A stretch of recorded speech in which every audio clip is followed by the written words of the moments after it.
ഈശോമിശിഹായ്ക്ക് സ്തുതിയായിരിക്കട്ടെ. ആത്മീയ ഭോജ്യത്തിൽ നാം ഇന്ന് വിചിന്തനം ചെയ്യുന്നത് വളരെ മാരകമെന്ന് വചനം എടുത്തു കാണിക്കുന്ന ഒരു പാപമാണ്. അതാണ് വൻപ് പറച്ചിൽ. നമ്മൾ അതുകൊണ്ട് തന്നെ ഇന്നത്തെ തീമായിട്ട് നമ്മൾ എടുക്കുന്നത്, ഒരു തലക്കെട്ടായിട്ട് നമ്മൾ കൊടുക്കുന്നത്, നീ വീമ്പിളക്കുന്ന വ്യക്തിയോ.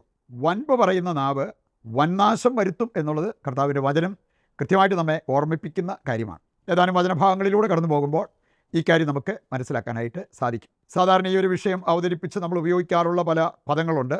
വീമ്പ്, വൻപ്, തള്ള്, ഇങ്ങനെയൊക്കെയുള്ള പദങ്ങൾ അത് നമ്മൾ ഉപയോഗിക്കാറുള്ള അല്ലെങ്കിൽ നമ്മൾ കേൾക്കാറുള്ള പദങ്ങളാണ്. ഇവയെല്ലാം പാപമാണ് എന്നുള്ളത് കർത്താവിൻ്റെ വചനം കൃത്യമായിട്ട് നമ്മെ പഠിപ്പിക്കുന്നത് നമുക്ക് കാണാൻ പറ്റും. 1 രാജാക്കന്മാർ 1-ാം അധ്യായം 5-ാമത്തെ വചനം എടുക്കുമ്പോൾ അദോണിയായെക്കുറിച്ച് പറഞ്ഞിരിക്കുന്ന ഒരു കാര്യം, താൻ രാജാവാകുമെന്ന് വീമ്പിളക്കി സംസാരിച്ച അദോണിയായെ ഇവിടെ നമുക്ക് കാണാൻ പറ്റും. സങ്കീർത്തനം 10 3-ാമത്തെ വചനം എടുക്കുമ്പോൾ അവിടെ പറഞ്ഞിരിക്കുന്നത്, ദുഷ്ടൻ തൻ്റെ ദുരാഗ്രഹങ്ങളെക്കുറിച്ച് വൻപ് പറയും. നമുക്ക് ആ ദുഷ്ടത നമ്മൾ കുടികൊള്ളുമ്പോഴാണ്, ദുരാഗ്രഹമാണ് നമ്മളെ ഭരിക്കുന്നത് എങ്കിൽ പോലും അതേക്കുറിച്ച് നമ്മൾ വൻപ് പറയും. നന്മയാണ് നമ്മുടെ ഉള്ളിൽ നിറഞ്ഞു നിൽക്കുന്നത് എങ്കിൽ ഒരിക്കലും നമ്മൾ വൻപ് പറയുന്ന ആ ഒരു അവസ്ഥയിലേക്ക് പോകത്തില്ല. അതാണ് ഈ വചനം നമ്മെ ഓർമ്മിപ്പിക്കുക. സങ്കീർത്തനം 75 4-ാമത്തെ വചനം എടുക്കുമ്പോൾ അവിടെ പറഞ്ഞിരിക്കുന്നത്, വൻപ് പറയുന്നത് മറ്റൊരു കാര്യത്തെ കൂടെ സൂചിപ്പിക്കുന്നുണ്ട്, അഹങ്കാരത്തെ. അതുകൊണ്ടാണ് വചനം പറയുക, അഹങ്കാരികൾ വൻപ് പറയും. അവർ പല കാരണങ്ങൾ അതിന് കണ്ടെത്തി വൻപ് പറയുന്ന ആ ഒരവസ്ഥയെ അവരുടെ ജീവിതത്തിൽ ഉണ്ടായിന്ന് വരും. യെശയ്യാ 10-ാം അധ്യായം 15-ാമത്തെ വചനം ചോദിക്കുന്ന ഒരു ചോദ്യമാണ്. അവിടെ പറഞ്ഞിരിക്കുന്നത്, വെട്ടുകാരനോട് കോടാലി വൻപ് പറയുമോ? ഞാൻ കാരണമാണ് ഇതെല്ലാം സംഭവിച്ചത്, ഇത്ര ഈസി ആയിട്ട് ഈ മരം വെട്ടാൻ പറ്റിയത് എന്ന് കോടാലി വൻപ് പറയാറുണ്ടോ? ഇല്ലല്ലോ. വീണ്ടും നമ്മൾ കാണുകയാണ്, യാക്കോസ്ലിയ 3-ാം അധ്യായം 5-ാമത്തെ വചനം പറയുകയാണ്, വൻപ് പറയുന്ന നാവ് വൻനാശം വിതയ്ക്കും. അതുകൊണ്ടാണ് ഈ വൻപ് പറയുന്നവർ വളരെ ശ്രദ്ധിക്കണം എന്നുള്ളത് കർത്താവിൻ്റെ വചനം ഓർമ്മിപ്പിക്കുക. അത് വൻനാശം വിതയ്ക്കാൻ സാധ്യതയുള്ള ഒരു കാര്യമാണ്. ന്യായാധിപന്മാരുടെ പുസ്തകം 7-ാം അധ്യായത്തിൽ നമ്മൾ കാണുന്നുണ്ട്, ഗിദെയോൻ ഇസ്രായേൽക്കാർക്ക് വേണ്ടി യുദ്ധം ചെയ്യാൻ അവരോട് ആവശ്യപ്പെടുന്നത്. ഇനി അതിൻ്റെ ഭാഗമായിട്ട് ദൈവം ആവശ്യപ്പെട്ടൊരു കാര്യം, ഇത്രയും പേരൊന്നും വേണ്ട, അതിൽ ഒരു പറ്റം ആൾക്കാരെ നീ പിരിച്ചുവിടുക. അത് ചെയ്ത് കഴിഞ്ഞപ്പോൾ പറഞ്ഞു, ഇത്രയും വേണ്ട, ഇനിയും പിരിച്ചുവിടുക.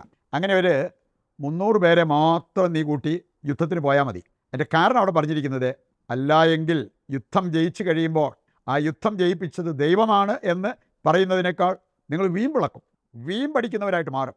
ഞങ്ങളുടെ ആൾബലം കൊണ്ട് ഇത് സംഭവിച്ചു എന്ന് പറഞ്ഞ് വീമ്പിളക്കുന്ന ഒരവസ്ഥ, അത് വരാതിരിക്കാൻ വേണ്ടിയാണ് ഈ ആൾക്കാരെല്ലാം ഡിസ്പേഴ്സ് ചെയ്തോ പറഞ്ഞു വിട്ടോ, എന്നിട്ട് ഇത്രയും പേരെ മാത്രം നീ കൂട്ടത്തിൽ നിർത്തിയാൽ മതി എന്ന് ഗിദെയോനോട് ദൈവം ആവശ്യപ്പെട്ടത്.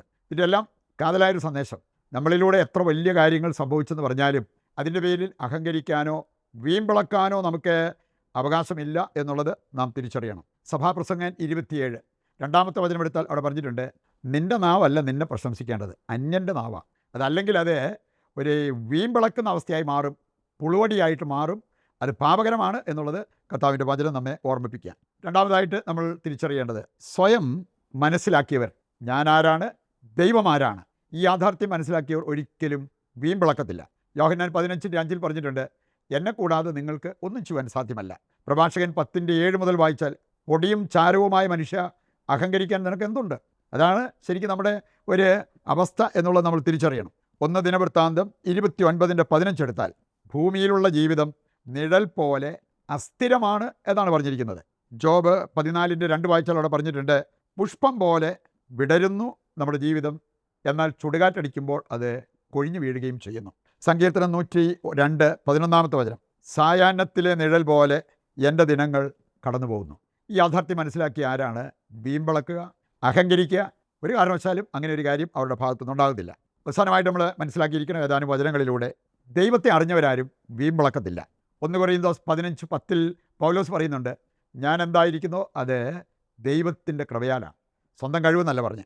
1 കൊരിന്തോസ് 3:6 വായിച്ചാൽ പൗലോസ് പറയുന്നുണ്ട്, ഞാൻ നട്ടു, അപ്പോളോ വെള്ളമൊഴിച്ചു, പക്ഷെ വളർത്തിയത് കർത്താവാണ്. അവിടെ ദൈവത്തിന് കൊടുക്കേണ്ട സ്ഥാനം കൊടുത്ത് അഹങ്കരിക്കാതെ എളിമയോടെ നിലകൊള്ളുന്ന പൗലോസിനെ അവിടെ നമുക്ക് കാണാൻ പറ്റും. യെശയ്യാ 40:12 മുതൽ വായിച്ചാൽ, അതുല്യനായ ദൈവം, ആ ദൈവത്തിൻ്റെ പ്രത്യേകതകൾ അവിടെ പറഞ്ഞിട്ടുണ്ട്.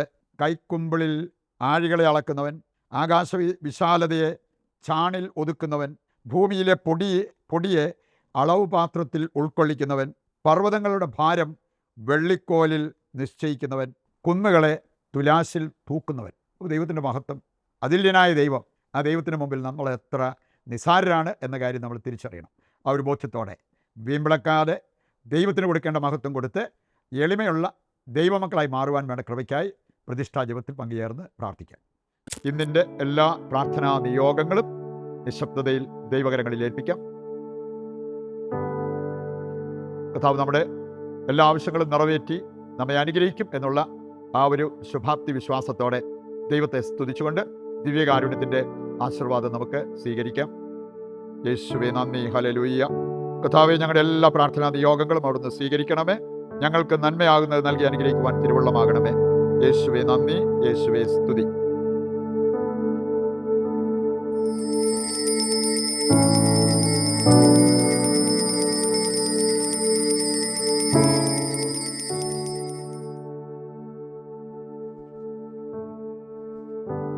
മറ്റൊരു എപ്പിസോഡുമായി നാളെ വീണ്ടും നമുക്ക് ഒന്നിക്കാം. ദൈവം നിങ്ങളെ സമൃദ്ധമായി അനുഗ്രഹിക്കട്ടെ.